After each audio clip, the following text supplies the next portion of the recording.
Welcome and thank you so much for joining us for the first virtual public program series of the year, presented in conjunction with Yoshitomo Nara, an exhibition at the Los Angeles County Museum of Art curated by Mika Yoshitaki. The exhibition spans over 30 years of the internationally acclaimed artist's practice from 1987 to 2020 through the lens of his longtime passion, music. My name is Chela Montoya, and I'm the Assistant Vice President of Adult Education and Public Programs at LACMA. I am very excited to introduce Art and Conversation, Yoshitomo Nara, the first program in a series that will take you through 3 different periods in Nara's career. It is presented by Yeewan Koon, Chair of the Department of Art History at the University of Hong Kong, and author of Yoshitomo Nara, a recently published monograph on the artist.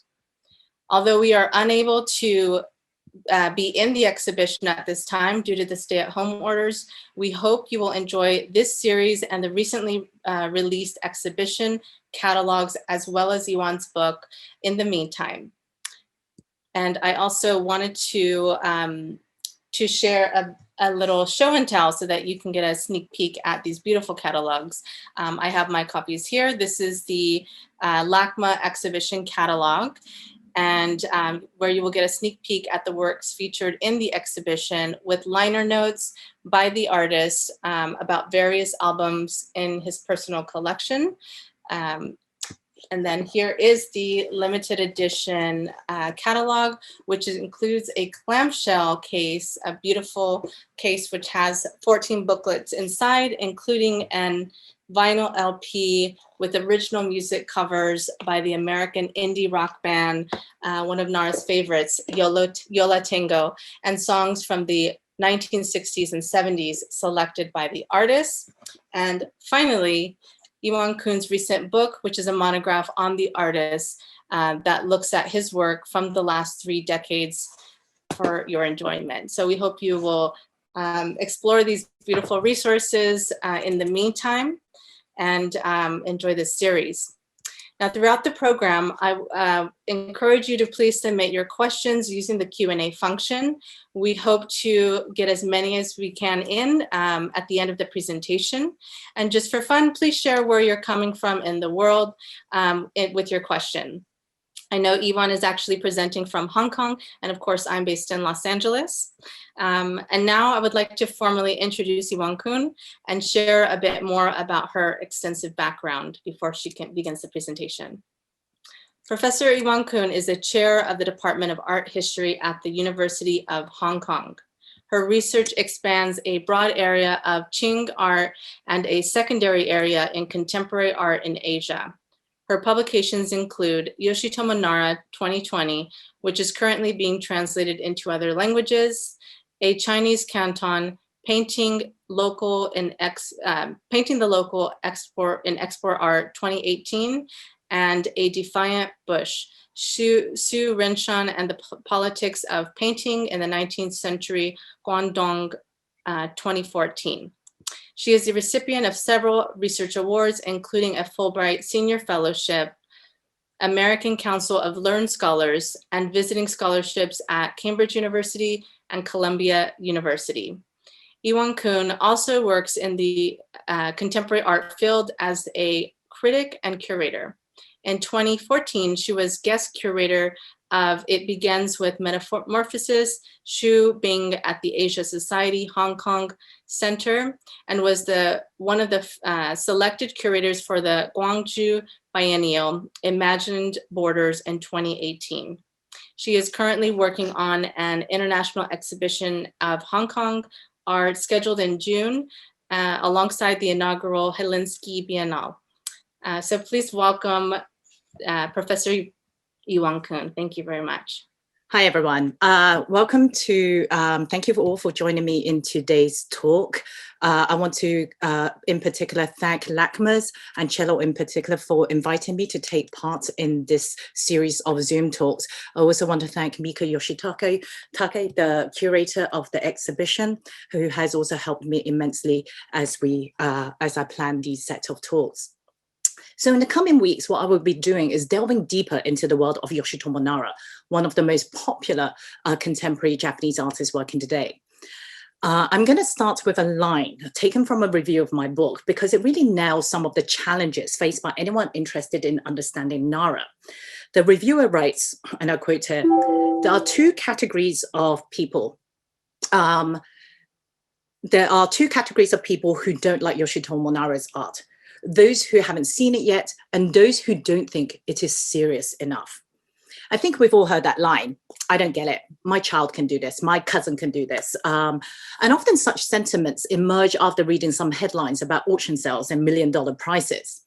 So although commercialism in the art world can often obfuscate these ideas of values that taint of the dollar signs, it is never quite a case of simple market forces why people may not necessarily have taken Nara's work and really studied it fully. And it's in part because his work do not readily fit into our more common expectations for contemporary art to be these cutting edge voices of political, social, and cultural commentaries. Moreover, he has been so consistent in his depictions of children in that signature style, that child against an empty background, that we may sometimes fail to see any significant changes, and therefore perhaps less tuned into his responses to different challenges and contexts. Is it possible to see beyond the kawaii, the cuteness of his paintings, to consider what sort of impact he has had on the contemporary art world? As mentioned, we have 3 lectures. Each one is designed to be standalone talks, but they also collectively work as a chronological series that will cover 3 different aspects of his oeuvre. His images of big-headed girls, and in particular, his early influences. Second, a look at the cultural background of kawaii, cuteness, and the super flat concept, which was proposed by another important Japanese contemporary artist, Takashi Murakami, which has been used to explain a certain style of distinctively Japanese art. And lastly, a look at Nara's work after the devastation caused by the Fukushima Daiichi nuclear disaster in March 2011. But let me begin with the question that is asked more than any other. Who is that big-headed girl? Over the years, Nara has given many different answers. There are of him, there are of no one in particular. They are born of an emotions of a sister who did not survive childbirth. They are composed of reflections of his childhood. They are all of the above and none. There are none because they were never really made with the specifics of a certain identity in mind. Nara never begins the painting with a plan such as, I'm going to paint a figure that is angry or cheeky or rebellious. But she is a figure that exerts a very tangible presence. So perhaps instead of asking who she is, maybe we should be asking, what does she want? I think we can find part of that answer if we go back to his early beginnings. Now, Nara grew up in a very small castle town in Hirosaki, which is in northern Japan, and I've got some maps there on the screen for you to see. And we also see his earliest painting, Is There No Place Like Home, which is the earliest documented work. It no longer exists, but we have a photograph of it, and it's a memory of his childhood home. Hirosaki, as I've said, is located in northern Japan, and it's in the shadows of Mount Iwaki, which is an inactive volcano site, and that's steeped in tales of demons and deities from the Shinto world, an indigenous religion in Japan that connects nature with different periods, transformative periods in one's life stages, such as weddings or births, etc. Mount Iwaki was particularly known for its sacred power for children, and the Shinto shrines there include the worship of Jitsu, a popular Buddhist bodhisattva who is a protector of children and the unborn. We also see in a very cute picture of Nara at age 5 with his mother. Nara's grandfather was a Shinto priest, as was his father for a very short period of time. By the time Nara was born, however, his father was very much a distant parent who wanted little to do with the raising of yet another child. He was often out carousing instead with friends and offered little in terms of support for the family. Nara's mother, who we just saw a picture of, came from a farming family, and she was someone who had to work because of this new child. She went out to work part-time as well. So Nara grew up very close to his mother, and indeed his earliest memory is of his mother carrying him on her back, rushing him to hospital when he was but 3 years old. Now, he spent much of his childhood watching his mother work very hard, and himself have adopted a very similar strong work ethic. Nara today continues to work on his own without any studio assistance. And if you think about the amount of work that he produces and the other types of artists, which is of his caliber, this is actually the solitary work is quite unusual. He works very quickly, almost compulsively, with a very singular focus. And you certainly see that trait with the stories of a young Nara who was a very independent child, very strong-willed, but also dutiful and very protective of his mother. He was used to being on his own, often going on adventures, exploring the mountains that surrounded his home. Although much has been made, especially in books and writings about him, of his lonely childhood as a reason for his depictions of these portraits of young kids. He was more often than not quite a happy child. What we see here in this particular picture, that the screenshot that you have up here, is a Shinto shrine in Hirosaki. That's one of many local Shinto shrines from where Nara grew up. An image of the Jitsu statues, the Buddhist gods, which will often be found also in Shinto shrines. And like I said, he can be found everywhere in Japan. He's a very popular religious figure. And here, and again, very common, he's actually represented with very childlike features. And again, another photograph of Nara, this time at age 7, with a stray cat, which the family took in. Oops. His childhood memories were very important from the very beginning, and when he started out as an art student. The earliest painting of the house with that spurt of fire that we see, that red streak, are two features that are direct references to his experiences of growing up in Hirosaki. The house, like I said before, is of his family home, and the fire, which is an interesting one because it was something to do with both and it's to do with the agricultural world in which he grew up with in Hirosaki. And it was something that he both feared for its ability to destroy and welcomed also in the cold winter months. So it has a very ambivalent memory for him. But these two motifs, that of the house and that of the fire, along with one other, which is the double leaf sprout, are 3 motifs that we will see continuously from the early beginnings of his artwork. And he carries that through in his journey all the way up to today. And there are triggers for his, or symbols of that particular early beginning of himself as a young child. Growing up in the north, which was very remote from the cosmopolitan centers of Tokyo or Osaka, there was always a sense of time lag, of still being a place in the past. And he himself will often describe this place, and I'm going to give you one of his quotes, is that there were remnants of the war all over the place. I had a physical sensation that the entire area was filled with debris and ghosts.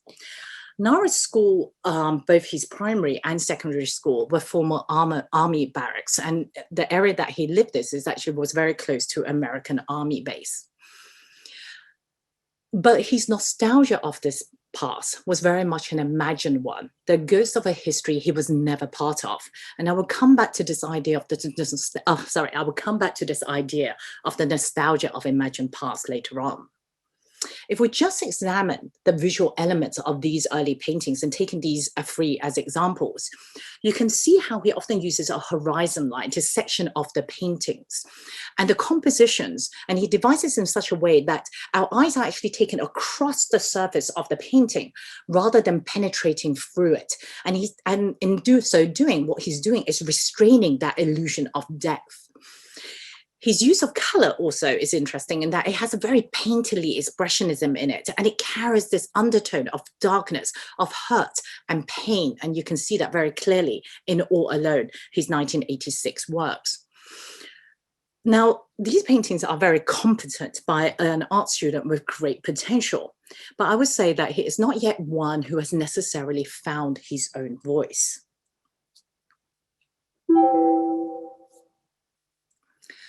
In terms of the type of artworks that influenced the young Nara, I will touch on just 2.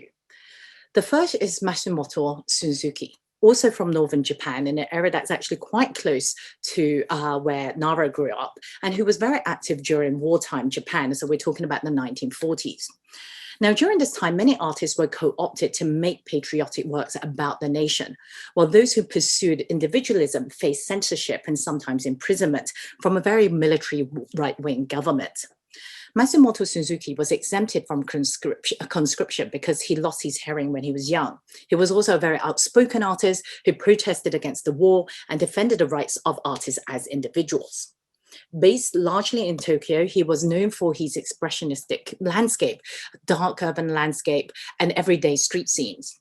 What we see in here in particular is a painting that has and still remains influential for Nara, which is a self-portrait of the artist who is standing very tall. You can see how he has one hand slightly clenched, the head slightly raised, gazing out of the frame and standing proud, monumental in scope, in his size against that backdrop of that urban landscape and in his flip-flops. It is a painting of quiet defiance. Now, Nara was always interested in these wartime artists and writers. He was fascinated by their stories and biographies, their spirit of independence, their day-to-day lives, and the ways in which they channeled their experiences through art. Another important influential wartime artist is the illustrator Takashi Motay. And again, he was an artist from the North, also from the same area as before, and a very unusual figure. He's a poet, a writer. He was a very devout Buddhist.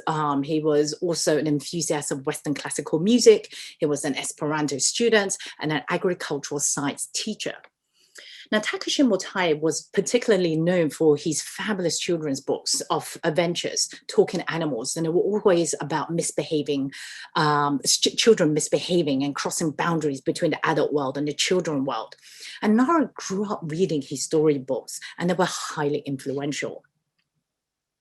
That fantastic world that Takashi Motay creates was in many ways what Nara himself was striving to achieve. And his early paintings always seem to capture these moments in a story, but we're not quite sure why. For example, if we look at Untitled in 1988, is this boy strapped onto a table? We see a boy strapped onto a table, but is he in pain or is he captured? We're not really quite sure, but there is an escapist element that we see in these early Nara works that in many ways have something of the quirky world created by Motay. Now, although the influence of music and Nara's northern roots would become increasingly evident in Nara's art, it was through the work of these early artists that the young Nara first developed his stylistic vocabulary.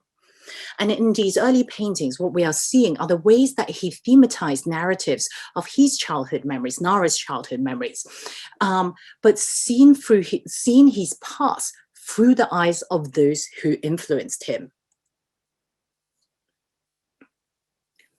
Now, in some ways, because of that sort of doubling of voices, what we're seeing, his paintings can somehow seem somewhat stilted and not quite resolve sense of himself as an artist. But if we look at his drawings, we see something otherwise. They had a sense of freedom, a lightness, and a kind of certainty that gave his darkest subject a playful hauntingness. Somewhere, which is a pen sketch of a child on a cross with a mushroom-like cloud ahead of a figure with a nail through the neck, crying, exploding in pain or grief. And then the boy is singing, and the lines are, "There may be death more noble than life," just maybe.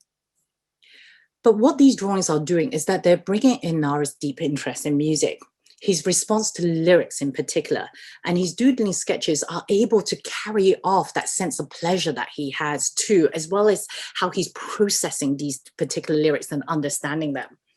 What it does is it gives his work a more contemporary relevance, and it touches on a much more genuine part of who he is. In other words, there's a greater authenticity of self that is somewhat missing from a work such as Merry-Go-Round, which is a work painted in 1986, one of his more earlier works. Now, we shouldn't be surprised that music was so influential. After all, it was that which led him to the visual arts in the first place, when at the age of 8, he discovered a music station from a nearby American Air Force in Misawa that introduced him to rock and country. He didn't understand the words, the lyrics at this moment in time, but he understood the sound. He was also only 8 when he bought his first record, a Japanese band called Takashi Motay and the Bunnies. It was a band that was very popular in the 1960s. And for a kid listening so far north, being able to track down and buy the latest record was no mean feat. What we see by 1988 is that Nara's figures, something a little like Alice in Wonderland, starts to grow in size. And in so doing, they begin to take on more personalities. And it is now we begin to see, it is now where we start to see the beginnings of his signature big-headed girls. The other elements in the pictures are beginning to recede back into the background, pared down with a simplicity that we see in his drawings. Not everything is trying to struggle with each other for visual presence. One of the things that his interest in music, and I just want to just point this out as a side note, is that Nara's playfulness with words. We see here in romantic catastrophe, there's Roman, romantic. And it's something that we see in many of his works as we move forward. So we're now beginning to focus much more on the protagonist in the world. She stands tall, defiant, her mouth slightly open. Is she singing or is she roaring in pain? What we see here is a greater emotional connection. And what Nara is doing is giving more meaning to his construction of childlikeness. That takes him away from that those nostalgic narratives of imagined past that had dominated his earlier works. Now, 1988 was an important year because this was the year when he moved to Germany to Düsseldorf for further studies. And it is here he's met the charismatic A.R. Penck, an artist known for his bold work that captured that tension between figuration and abstraction. It was also here in Germany that I was given 2 pieces of advice that would actually be very important to him. One was to go a little crazy, which we can see from his drawings that he did. And the second, which is really from Penck, was and one that really influenced Nara, was to combine his drawings with his paintings. Penck's advice on mixing drawings with painting was really first realized by Nara by using these black outlines. And you start seeing this in works from 1989, 1990 onwards, particularly 1990 onwards. And we see this in this painting of Pandora's Box. It gains and it gives it a much more graphic simplicity. And this was a work that was then used by the band, a German indie rock band, Birdie Num Nums, as an album cover. And I believe, although I stand... do correct me if I am wrong, and I shout out to Mika in particular, that this may be the first time we see Nara's painting being used for an album cover. But I want to really concentrate on this work because this is the seminal work, painted in 1991, and it really marks the beginning of his paintings of big-headed girls. On a canvas of very sumptuous purple, we see this little girl in this bright ruby red dress, and she's staring up at us, the audience, and she's gazing up outside of the frame. She's looking at us, the adults, who in turn are looming over her. We take in her bean-shaped eyes, we see the little curl on her forehead, and then as we go down, we see that knife in her hand. And in that moment, any assumptions we may have had about her innocence are overturned. Again, outlined in those thick black lines, the girl with the girl with the knife stands in that space, which is sort of like drawing and the flattened surface of drawing, but it's also the world of illustrations and the material textures of painting. What really, I think, connects here, though, is the way that she's directly engaging with us and wanting us to become part of her world. She wants to pull us into her world. And this is very important because it is from this period onwards where we start seeing Nara experimenting with this pull of how to create this dialogue between the subject, the girl that he is depicting, and the audience. He wants us to make that connection with his figure of the child. Now, the success of The Girl with the Child encouraged Nara to continue exploring this new aesthetic direction. The most significant change is how he pairs back this monochrome background. And then but this sort of simplified composition, a foregrounded image of the girl against an empty background, is rather deceptive. Sometimes it works, sometimes it doesn't. As you can see here, here are a couple that I think are perhaps not as successful as his first work. But you do see him playing around with these small formal qualities as he tries to work through this very basic template. And when you start putting together these works, you see how these small details are developed, the puddle, the curved loop. He mixes and matches these elements until he kind of exhausts their possibilities or until they point into new directions. And if we start comparing his 1991 painting of the girl with the knife with his 1986 Beyond Innocence, we see how we have shifted so radically from images that was about childhood to the child itself. Now, more often than not, these figures are described as cute, a form of Japanese pop culture idea of kawaii in particular. And I'll be talking much more about that next week. Suffice to say that at this moment, that Western usage of the word cute does not quite capture the nuances of the matter of the meaning of kawaii. Nonetheless, for today, I want to describe something of its effect. Why do we respond to things that we think are cute? Now, cuteness has been described by ethnologists as a trait that triggered protective instincts that enhanced chances of survival. Social scientists have called it the "ah" factor. You know, when you see a little cute little thing, you kind of, a cute puppy, you go, "oh, very cute." And that can lead to, and the idea of this R factor is that it can lead to more complex social behaviors, such as cooperative play and communications through companionship, etc. In other words, it's a form of social survival. And this idea of survival, I think, is crucial in understanding why Nara is drawn to creating these worlds of children. Now, if we again go back to this 1991 painting, it is not just the cuteness of the child that make us connect with her. We are also drawn to that painterly textures of paint that encourages a sense of touch. There's a tactility to the surface. That bold artificiality of colors, that simplification and the slight distortion of form are all a mode of drawing that belong to that sort of psychic energy of children's art. She is not only a child, but she has the aesthetic qualities that we associate with the child or children's art. And in so doing, develop this aesthetic vocabulary, what Nara is doing, he's breaking free from his more direct borrowings of nostalgic returns. It is now that I think he has truly found his voice. And if we see them all together, a world of Nara kids, we are transported in a world that is distinctively different. It is a world where contrasts go hand in hand, fragility with strength, vulnerable with danger. There is a darkness also that underlies these works that are not our usual ideals of children. What marks also their success is that these works is how he's created them as both very highly individualized figures, each with their own distinctive personalities, but yet they all share commonalities of features and formal qualities that also tie them into clusters of different communities.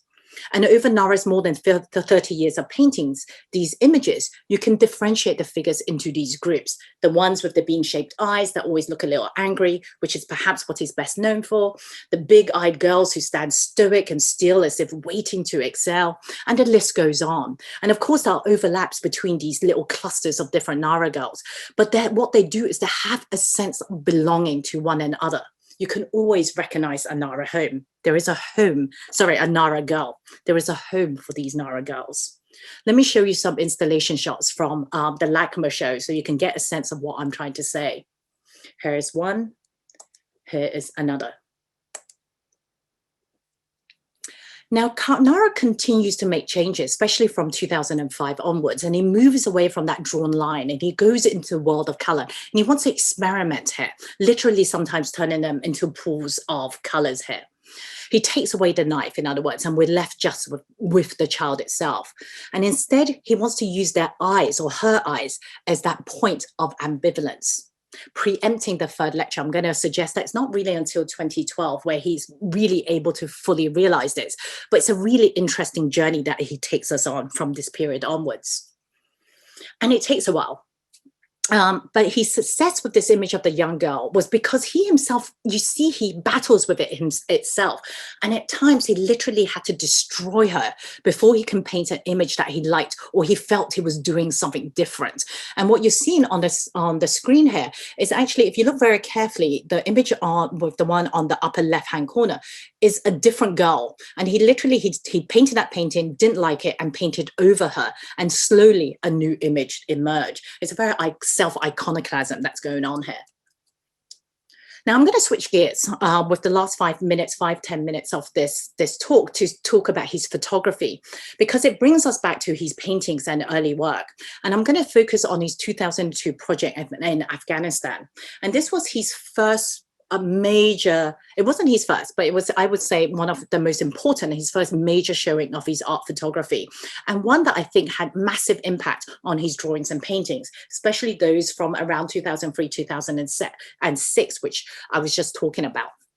So in 2002, he was invited to go to Afghanistan to produce, as part of a first edition of Foil magazine under the theme of No War.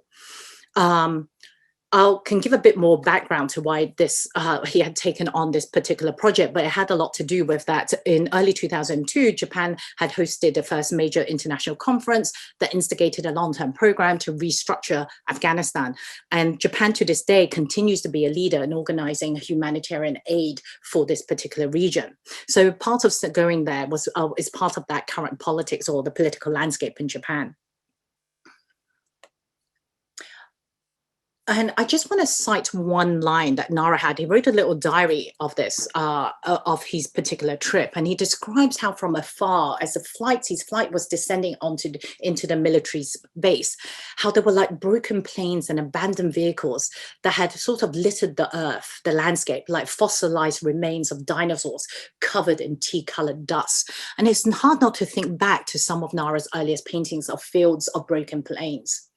And one of the things that I think what makes this trip important is how it brought back his memories of Hirosaki, his early childhood, his interest in Japan's wartime stories and its aftermath. And is with this sort of renewed, a different kind of reflection, now mitigated by his experience in Afghan, that I think underscore the paintings and drawings made in the 2000s, the ones where formerly he shifted to colors and eyes. I'm just going to flip through some of these photographs because they're very beautiful. And it's a relatively new area of Nara's work. Here's one, and yet another.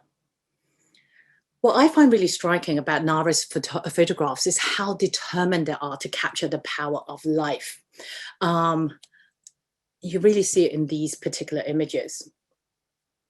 But if his photographs had this very positive image of this, that reflected his experience in Afghan, his drawings, which he made at the same time, actually reflected a different side to this. So if Nara's photographs captured that moments of living, those small pleasures in the day-to-day life, his drawings from this particular period are very haunting. The dark sunken eyes, that pit of skulls that we are seeing, the missing face of a child holding onto a kite. These are much more internalized, much more darkened reflections of a place torn by war.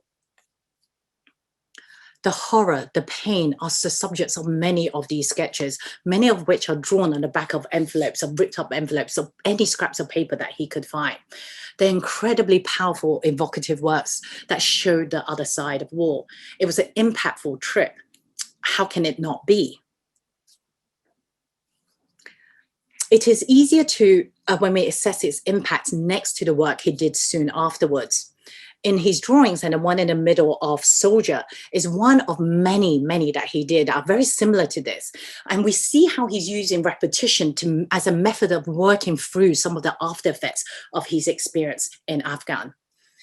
In Soldier, the skull takes on a different resonance as we see to the one next to his, in the drawings that we saw in Kabul. And you can see how the eyes, there's one that's slightly darker than the other as well.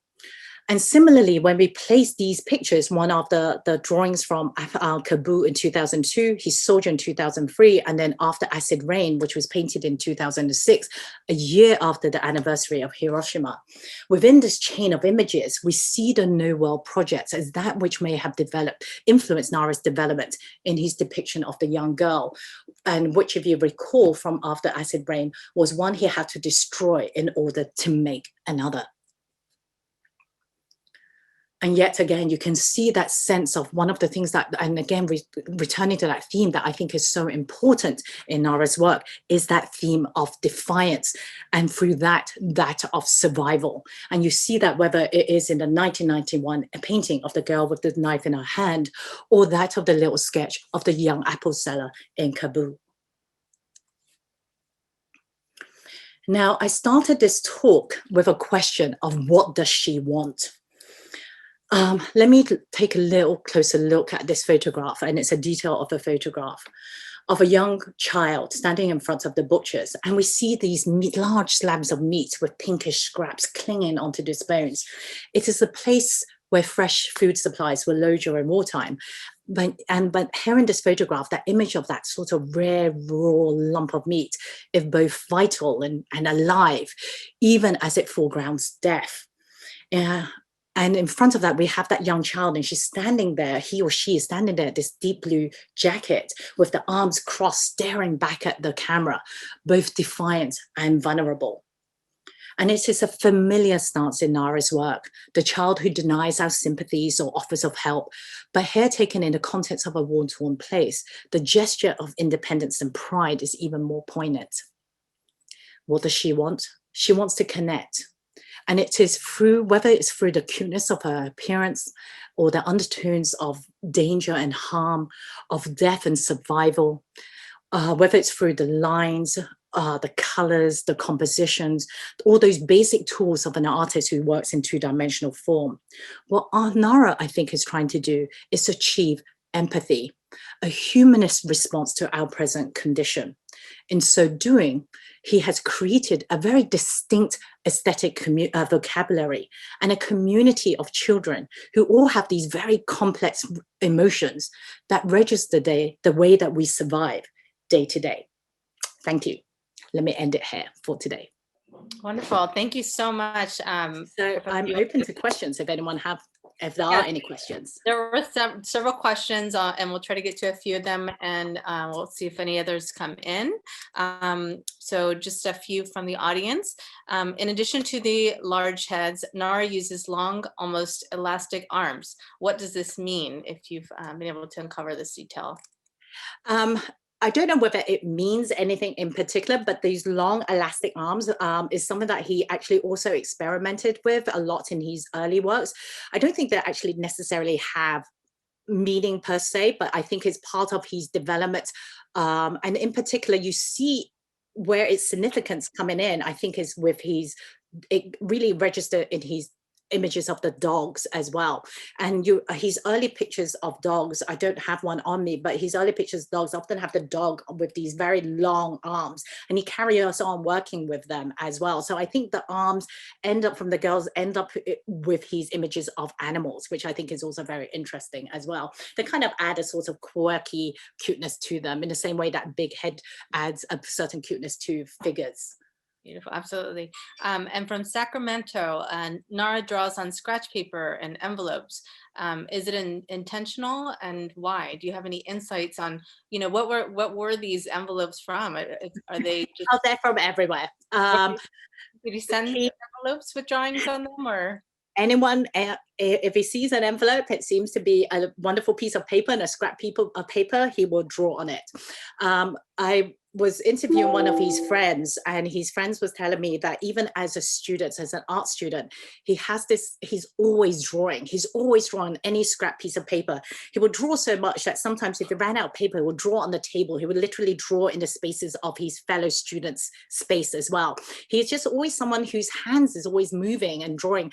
And even when anyone would talk to him, he explains things through his sketches.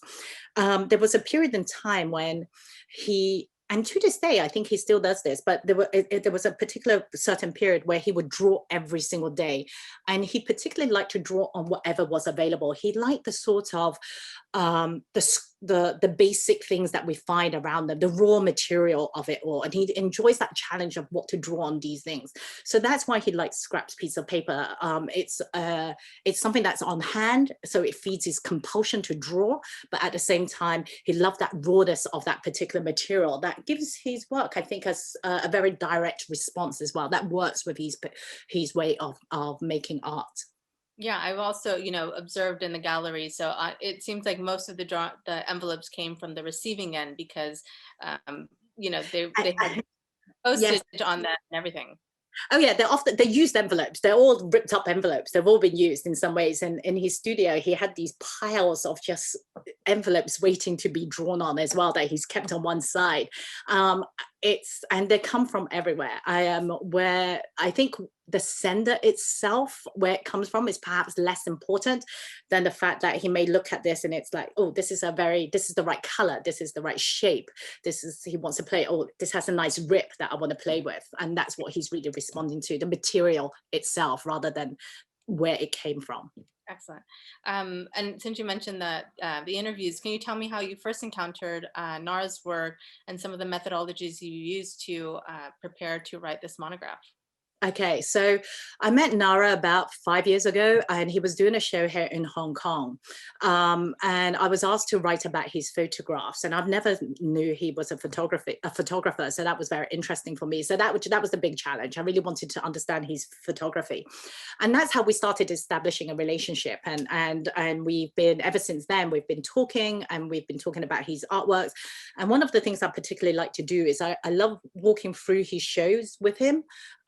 And I'm, full of, like anyone else, of course, if you have the artist there, you will ask them countless questions, and the questions just kind of built and they kind of grew over time. And naturally, this idea of the book kind of naturally grew from these conversations. In terms of methodologies, I went old school. One of the things that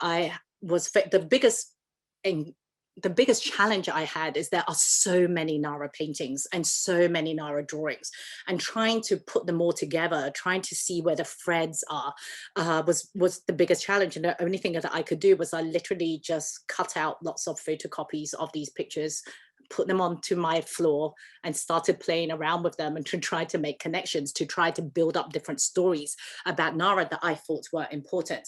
And once I had those planned, the rest of the book came relatively easily. The main thing was just identifying what were the key things that mattered to Nara. I mean, he's so prolific. It's one of those things. He's such a hard-working artist. There's a lot of Nara work to plow through. So that was the biggest challenge. Absolutely. I'm sure this is one of many monographs for the next. This was only the basic beginning, and I welcome anyone to carry on and carry on studying Nara.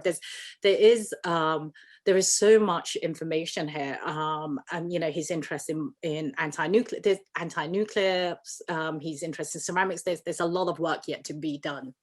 Absolutely.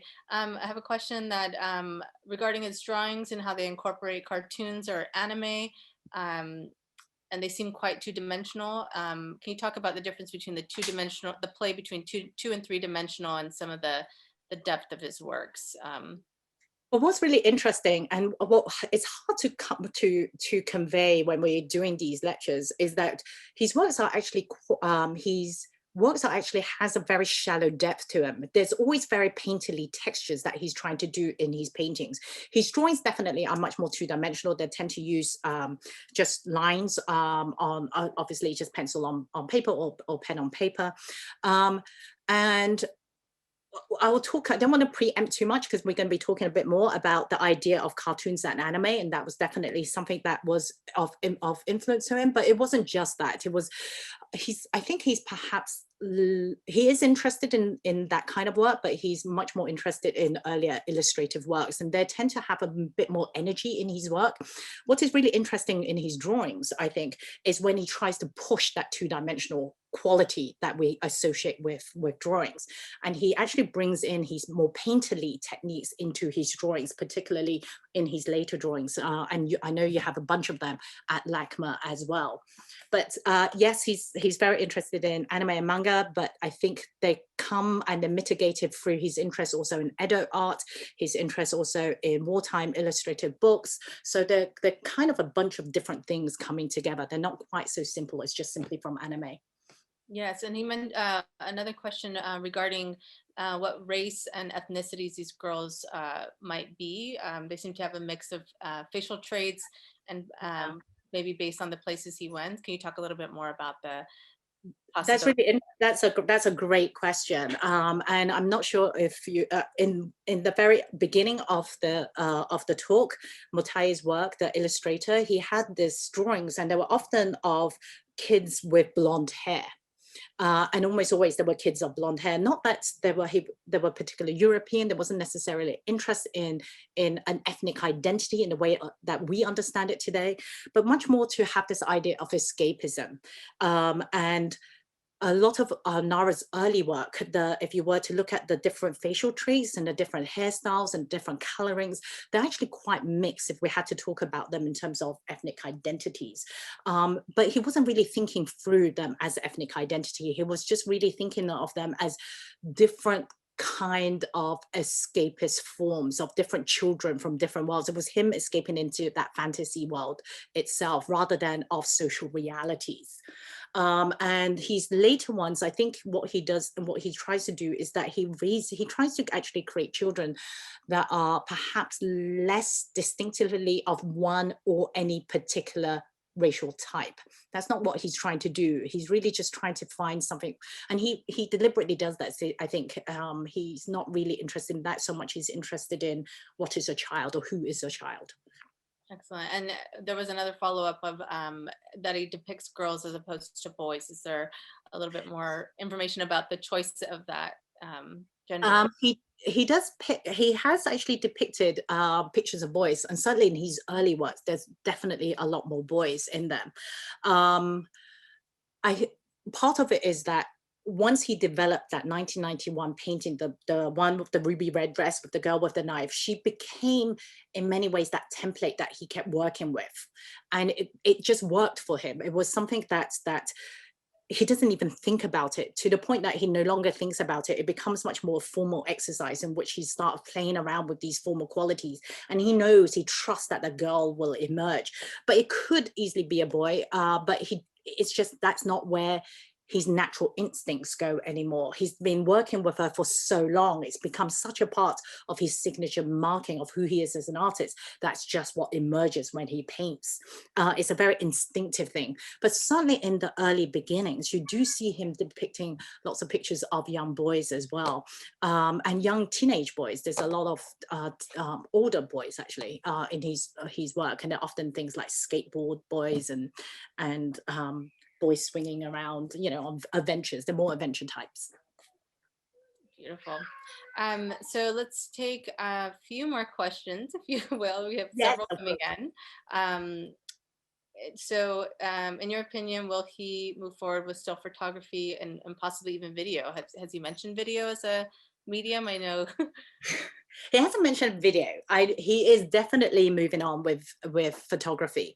One of the really interesting thing about photography, I think, is because it's a relatively new form for him, you can really see the transitions more clearly as well.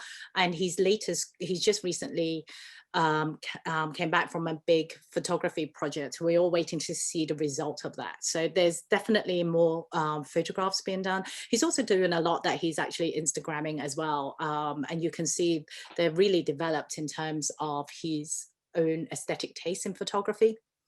Great. And another a question about what are not some of Nara's favorite tools, if you've had a experience encountering some of the tools that he uses in his studio frequently. I to the best of my knowledge, he's old school. He has his setup. It's first of all, it's the neatest studio I've ever seen. But he just uses his acrylic paints, and he has his set of paintings there. of his paint and his palette, and then he has his pencils on the side, and that is it. He is very, very, yeah, he's very old school. He uses the very basic tools that are very traditional. In some ways, he's like a very traditional artist. He may be making these very contemporary images, but the tools, his methods of working is actually very traditional. He really does what he does. He will often paint at night. So he will go into his studio, close the door behind him, blast his music on loud, and he just loses himself in music, and then he just paints. And that's all he will do. And he'll paint all night, and then he'll come out towards the evening, or it's usually in the early hours of the morning, and that's it.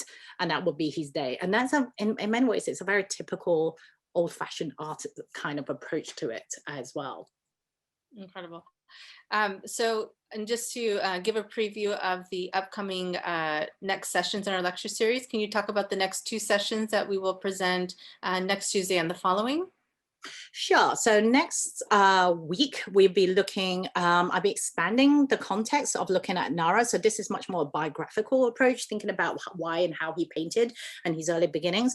Next week, we'll be looking much more at the idea of superflat, and this has been an idea that's been proposed by Takashi Murakami as a way of understanding contemporary Japanese art. And I'm going to kind of challenge that idea as a way of understanding Nara, asking that question of whether Nara is a superflat artist or not.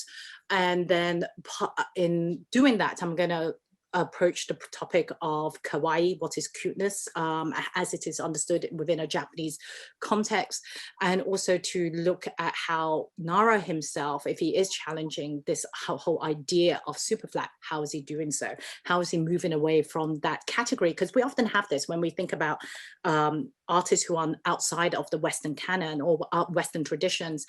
We tend to think of them through cultural lenses. We tend to think what's Japanese about them, what's Chinese about them. And so the next week's talk will be challenging that. The third week, we'll be looking at his work after Fukushima. And this was a very important, the disaster, it affected everyone.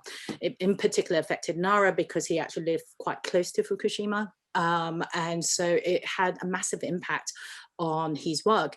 And in some ways, he started thinking much more about legacy, his own legacy as well. And we see him going back. I take the story back to the north, back to his very beginning and Hirosaki itself, and the importance of Shintoism in his later works as well. And that would be the set itself. Beautiful. Well, thank you so much for this first chapter in our series. Thank you to our amazing audience from Canada and Hong Kong to Japan and San Diego. We really appreciate everyone tuning in. This will be migrated to our YouTube so you can enjoy it further, and you'll find the collection there. And we hope that everyone comes back for the remaining sessions and have an amazing and enjoy this program. Thank you very much, Yeewan. Thank you so much. Thank you so much for having me.